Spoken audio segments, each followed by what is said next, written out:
Hi guys, and welcome to today's video on my favorite page style 19.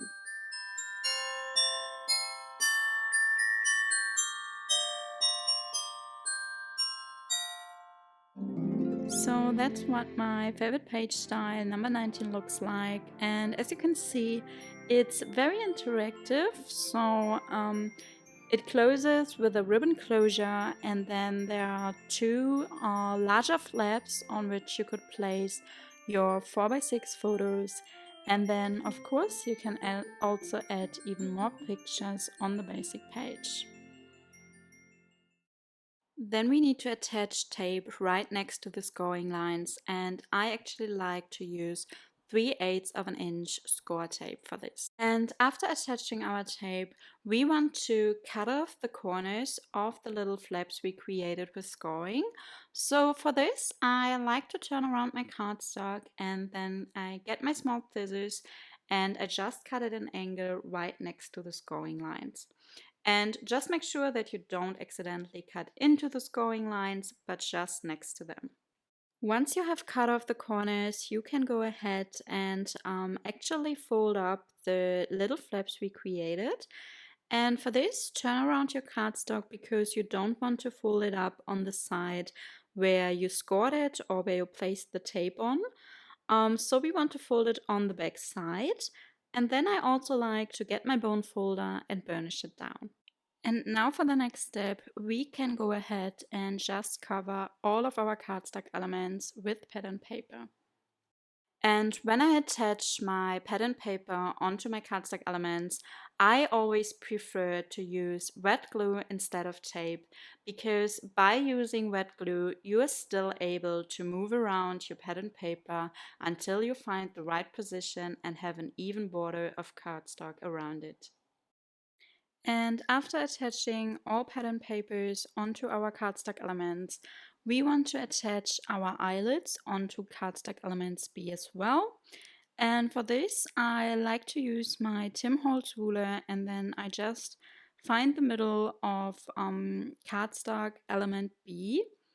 And then I just use a pencil to mark it down, and I actually want to place my eyelets half of an inch from the edge, and it's really perfect to use the Tim Holtz ruler for this because you can just like see it's half of an inch and then mark it.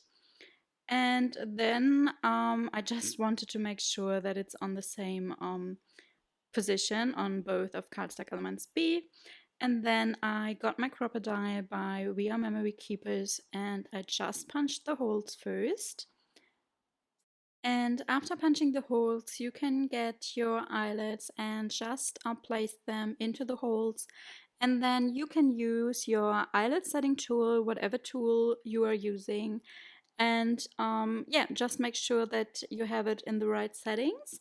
And then you can go ahead and just attach your eyelet onto cardstock element B. And now that our eyelets are attached, we can use our ribbon and just pull it through the eyelet from the outside.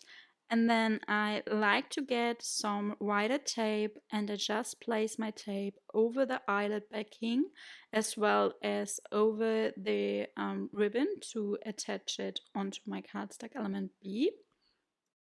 And then you see me using my Tim Holtz ruler again, and I just cut off the ribbon at a length of around 10 inches. And then of course you would need to repeat these steps for the second cardstock element B as well. So just get your ribbon, pull it through the eyelet, and then attach your tape on the back side and just cut it at the right length. And now, after attaching our ribbon onto our cardstock elements, we want to cover the back side as well. So for this, you get your other pattern papers B. So that's why we actually cut 4 of those. And yeah, just use your wet glue again, and then you can cover the back side. And this way you can hide the tape and the eyelet backing as well. Now we can attach our cardstock elements B onto our basic page.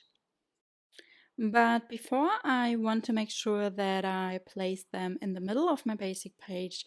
So I use my ruler again and I mark the middle as well as 1 1/8 of an inch from the middle to both sides, because that's actually what the measurements for my cardstock elements B are. And then I just remove the tape backing from one side and hold up the sticky side to attach my cardstock element and find the right position before I remove all of the tape backing and place it down. And then you can get your second cardstock element B and just repeat these steps. So use your ruler first to find the right position, and then remove the tape backing just from one side, hold up the sticky side so that you can move it a little bit without sticking it down yet. And once you found the right position, so it is aligned to your pencil marks, you can remove the whole tape backing and just place it down. And now we can also attach our cardstock elements A. And for the first cardstock element A, I also just removed the tape backing from one side. And I actually didn't use my ruler here, but of course you could. I just eyeballed it and placed it in the middle on top of the flap of cardstock element B.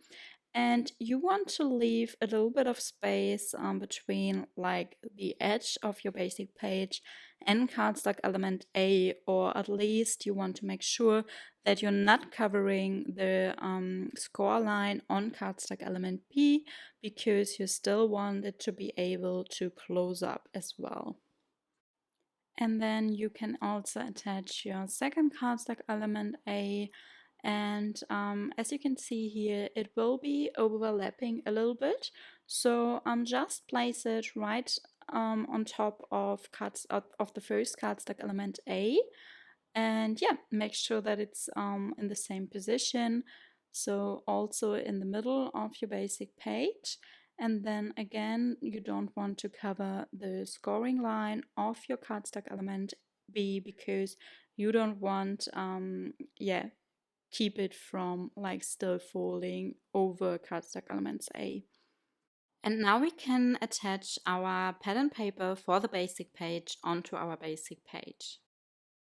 But what I also like to do when I use ribbon in my page styles, I always want to make sure that they don't rip apart so easily. So I actually get a lighter and then I just burn the ends of the ribbon, and this actually prevents them from ripping apart. So yeah, that's it for today's video, and I hope that you enjoyed watching it.